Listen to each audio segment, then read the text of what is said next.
pánovi magistrovi Jaroslavovi Pálovi za pedagogických zamestnancov základnej školy Rudolfa Dillonga. Pán magister Jaroslav Pálov sa narodil v Trstenej. Základnú školu vyštudoval v Trstenej a po jej absolvovaní navštevoval SPS elektrotechnickú v Tvrdošíne.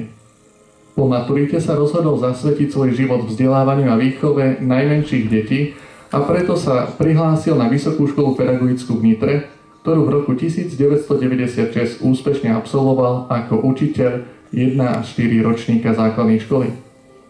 Na základnú školu Rudolfa Dillonga nastúpil ako mladý začínajúci pedagóg, ale svojím húževnatým a cieľavedomým prístupom si okamžite získal srdcia aj tých, ktorí mu za jeho roky práce prešli rukami, jeho žiakov. A veru nebolo ich málo. Na našej škole pracuje už 16 rokov. Prísny, ale spravodlivý, kamarátsky, odpúšťajúci i požadujúci splnenie úloh. Tak ho charakterizujú deti. Vždy poradí, pomôže, trpezlivo vysvetlí, kamarátsky, tak ho charakterizujeme my, jeho kolegovia. Jeho práca to nie je len učenie. Zapája sa s deťmi do každej súťaže aktivity mimo školy, aj v škole.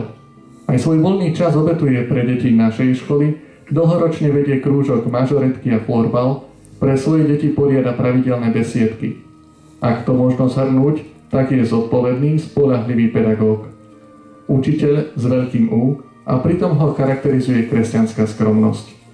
Právo mu patrí naše dnešné ocenenie ako skromné vyjadrenie toho, čo robí pre našu školu a naše mesto.